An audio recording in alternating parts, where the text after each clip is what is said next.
Assalamualaikum warahmatullahi wabarakatuh. Perkenalkan, nama saya Desi Fitraningsi, jurusan D3 Kebidanan Poltekkes Kemenkes Kendari. Baiklah, di sini saya akan menjelaskan mengenai adaptasi bayi baru lahir dari intrauterin ke ekstrauterin. Baiklah, periode adaptasi terhadap kehidupan di luar rahim disebut periode transisi. Periode ini berlangsung hingga 1 bulan atau lebih setelah kelahiran untuk beberapa sistem tubuh. Transisi yang paling nyata dan cepat terjadi pada sistem pernapasan dan sirkulasi, sistem termoregulasi, dan kemampuan mengambil serta menggunakan glukosa.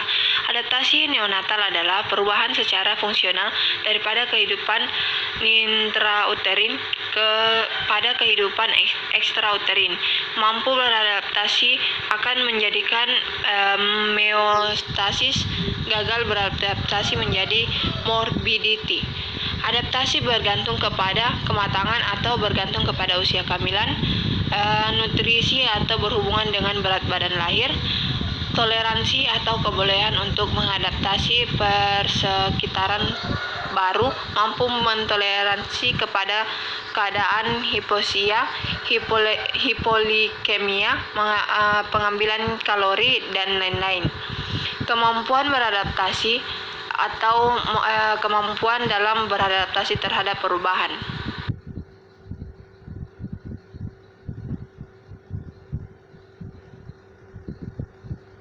Nah, segera setelah lahir, bayi mengalami banyak perubahan dalam sistem tubuhnya. Hal ini berkaitan dengan proses transisi dari fase yang sangat tergantung pada plasenta dan tubuh ibu semasa di dalam uterus ke fase kemandirian sistem tubuh.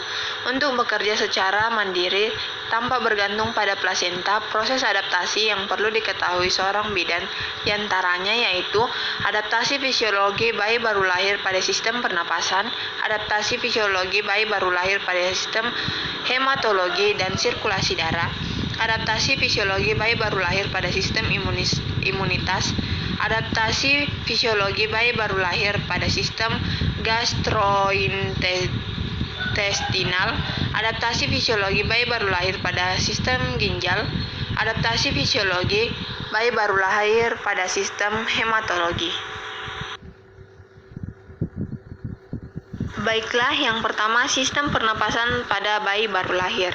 Tingkat pernapasan atau tarikan pernapasan yang normal bagi bayi yang baru lahir biasanya adalah 40 tarikan atau sampai 60 tarikan per menit. Saat memasuki usia di atas 6 bulan, normalnya bayi bernapas sekitar 20 sampai 30 tarikan per menit.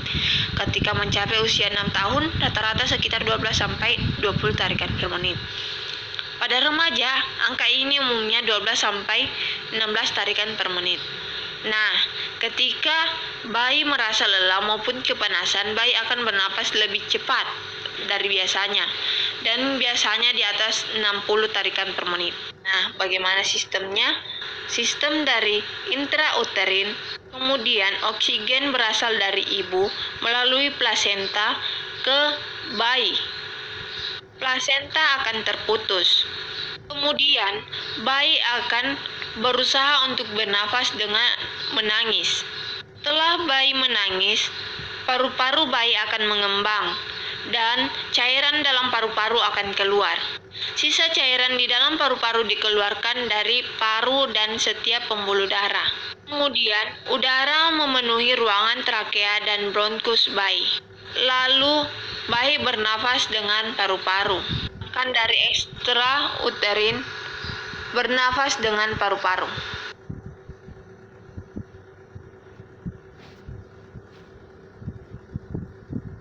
Nah, sistem hematologi dan sirkulasi darah pada bayi baru lahir. Sirkulasi janin prenatal berbeda dengan sirkulasi postnatal normal, terutama karena paru-paru tidak digunakan. Sebaliknya, janin memperoleh oksigen dan nutrisi dari ibunya melalui plasenta dan tali pusat. Munculnya pernapasan dan putusnya tali pusat memicu berbagai perubahan neuroendokrin yang segera mengubah sirkulasi janin menjadi sirkulasi postnatal. Nah, intraurin, aliran darah prenatal bermula dari vena umbilicalis. Akibat dari tahanan pembuluh paru yang besar lebih tinggi dibandingkan tahanan vaskular sistemik atau SVR, hanya 10% dari keluaran ventrikel kanan yang sampai ke paru. Sisanya 90% terjadi shunting ke kanan dan ke kiri melalui arteriosus botali. Nah, darah dari plasenta dibawa ke janin melalui vena umbilicalis pada manusia, kurang dari sepertiga memasuki ductus venosus janin dan dibawa ke vena cava inferior. Sedangkan sisanya memasuki hati, tempat dari batas inferior hati. Pada neonatus, reaksi pembuluh darah masih kurang hingga keadaan kehilangan darah, dehidrasi, dan kelebihan volume juga sangat kurang untuk ditoleransi. Di sini, konsentrasi hemoglobin janin dan ibu berbeda pada saat kehamilan cukup bulan. Hemoglobin janin bersekitaran 15-100 ml. Kemudian, tiap gram hemoglobin mampu mengangkut 1,34 oksigen. Kemampuan ini meningkat. Kemampuan darah janin untuk mengangkut oksigen ditambah lagi afinitas oksigen darah janin yang lebih tinggi, memudahkan perpindahan oksigen dari ibu ke janin. Kemudian, ketika bayi lahir terjadi pernapasan dari plasenta secara mendadak atau saat umbilical cord dipotong atau dijepit. Nah, di sini tekanan atrium kanan menjadi rendah, tahanan pembuluh darah sistemik atau CPR naik, dan pada saat yang sama paru-paru mengembang. Tahanan vaskular paru penyebab penutupan foramen ovale atau menutup setelah beberapa minggu. Aliran darah dari ductus arteriosus botali berbalik dari kiri ke kanan. Disinilah penutupan ductus arteriosus secara fisiologis terjadi pada umur bayi 10-15 jam yang disebabkan oleh kontraksi otot polos pada akhir arteri pulmonalis dan secara anatomis pada usia 2-3 minggu. Kemudian tekanan sistemik antara 60-130 mmHg, frekuensi nadi bayi rata-rata 120 kali per menit dengan tekanan darah sekitar 80-60 mm hidrogram. Sistem imunitas dari intrauterin. Pada bayi yang baru lahir mendapat dukungan sistem imunitas melalui air susu ibu atau ASI. Yang pertama kali keluar atau disebut kolostrum. Kolostrum mengandung hemoglobin A yang mampu melindungi tubuh bayi dari kuman. Caranya dengan membentuk jaringan pelindung pada usus, hidung, dan tenggorokan. Nah, melalui intraurin, antibodi dari ibu masuk melalui plasenta. Nah, pada usia 20 minggu, janin mengandung IgM atau hemoglobin M, IgG atau hemoglobin G, dan IgE atau hemoglobin E. Hemoglobin M protein yang menandakan adanya antibodi dalam tubuh. Sedangkan hemoglobin G merupakan adanya antibodi dalam tubuh yang muncul akibat adanya infeksi masa lampau. Nah, ketika bayi yang baru lahir memiliki IgM lebih banyak, yang mengakibatkan kebal terhadap penyakit menular tertentu. Dan IgM ini akan menghilang sampai beberapa bulan, sampai bayi mendapatkan vaksin dari luar atau ekstrauterin.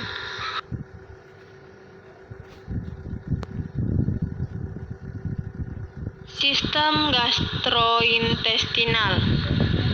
Pada sistem ini, bayi yang baru lahir harus memulai untuk memasukkan atau mencerna dan mengabsorpsi makanan setelah lahir sebagaimana plasenta telah melakukan fungsi ini.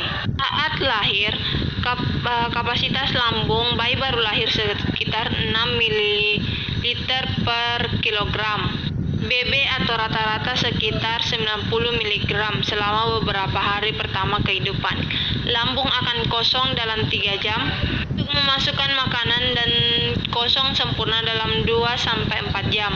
Dan lambung pada neonatus masih imantur mengalami relaksasi sehingga dapat menyebabkan regurgitasi makanan segera setelah diberikan. Regurgitasi juga dapat terjadi karena kontrol pernafasan pada lambung belum sempurna. Nah, pada 26 minggu, enzim sudah terbentuk meskipun amilase baru nyata. Janin meminum air ketuban dan akan tampak gerakan peristaltik usus.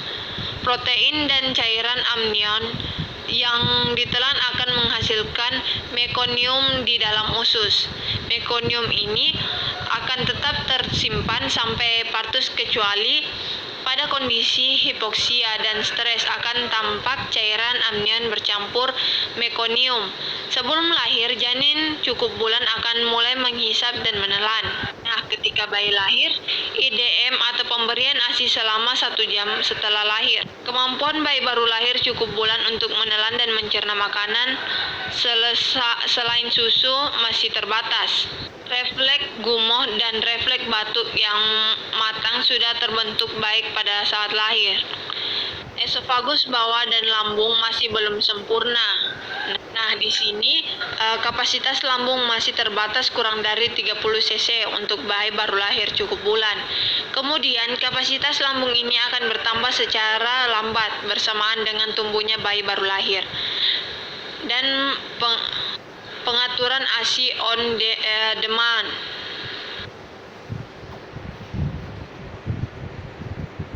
Sistem ginjal. Pengeluaran urin pada janin terjadi pada bulan keempat, sementara itu pada saat lahir fungsi ginjal bayi sebanding dengan 30% sampai 50% kapasitas dewasa dan belum cukup matur untuk meningkatkan urin. Artinya pada semua bayi semua struktur ginjal sudah ada, tetapi kemampuan ginjal untuk mengekstrasikan urin dan mengatur kondisi cairan serta fluktuasi elektrolit belum maksimal. Namun demikian urin terkumpul dalam kandungan kemih bayi biasanya dalam waktu 24 jam pertama kelahirannya. Volume pengeluaran urin total per 24 jam pada bayi baru lahir sampai dengan akhir minggu pertama adalah sekitar 200-300 mili dengan frekuensi 2-6 kali hingga 20 kali per hari. Penting untuk mencatat saat berkemih pertama kali. Bila terjadi anuria harus dilaporkan karena hal ini mungkin menandakan anomali kongenital. Sistem ginjal. Pengeluaran urin pada janin terjadi pada bulan keempat, sementara itu pada saat lahir fungsi ginjal bayi sebanding dengan 30% sampai 50% kapasitas dewasa dan belum cukup matur untuk meningkatkan urin. Artinya pada semua bayi semua struktur ginjal sudah ada, tetapi kemampuan ginjal untuk mengekstrasikan urin dan mengatur kondisi cairan serta fluktuasi elektrolit belum maksimal. Namun demikian urin terkumpul dalam kandungan kemih bayi biasanya dalam waktu 24 jam pertama kelahirannya. Volume pengeluaran urin total per 24 jam pada bayi baru lahir sampai dengan akhir minggu pertama adalah sekitar 200-300 mili dengan frekuensi 2-6 kali hingga 20 kali per hari. Penting untuk mencatat saat berkemih pertama kali. Bila terjadi anuria harus dilaporkan karena hal ini mungkin menandakan anomali kongenital dari sistem perkemihan. Intrauterin. Pada 22 minggu akan tampak pembekuan korpuskel ginjal di zona juxtaglomerularis yang berfungsi filtrasi. Ginjal pada bayi yang baru lahir akan terbentuk normal pada usia minggu ke-36. Pada janin hanya 2% dari curah jantung mengalir ke ginjal, mengingat sebagian besar sisa metabolisme dilarikan ke plasenta. Sementara itu, tubuli juga mampu filtrasi sebelum glomerulus berfungsi penuh. Urin janin menyumbang cukup banyak pada volume cairan amnion. Kemudian oligohidramnion itu merupakan pertanda penurunan fungsi ginjal atau kelainan sirkulasi. Kemudian sistem urin mulai pada bulan pertama, produksi urin pada janin dimulai antara masa gestasi 9 dan 11 minggu kehidupan intrauterin. Fungsi ekstraksi janin dilakukan melalui plasenta. Hal ini terbukti dengan ditemukannya hasil pemeriksaan komposisi cairan tubuh. Fungsi ekstraksi janin dilakukan melalui plasenta. Hal ini terbukti dengan ditemukannya hasil pemeriksaan komposisi cairan tubuh fetus yang normal. Nah, ketika lahir fungsi ginjal belum sempurna. Peranan ginjal janin adanya untuk memekatkan dan mencairkan urin, mengabsorpsi fosfat, dan mengadakan transportasi zat organik. Kemudian bayi ginjalnya relatif banyak mengandung air dan natrium. Bayi yang baru lahir mengekskresikan sedikit urin pada 48 jam pertama kehidupan, seringkali hanya 30-60 ml.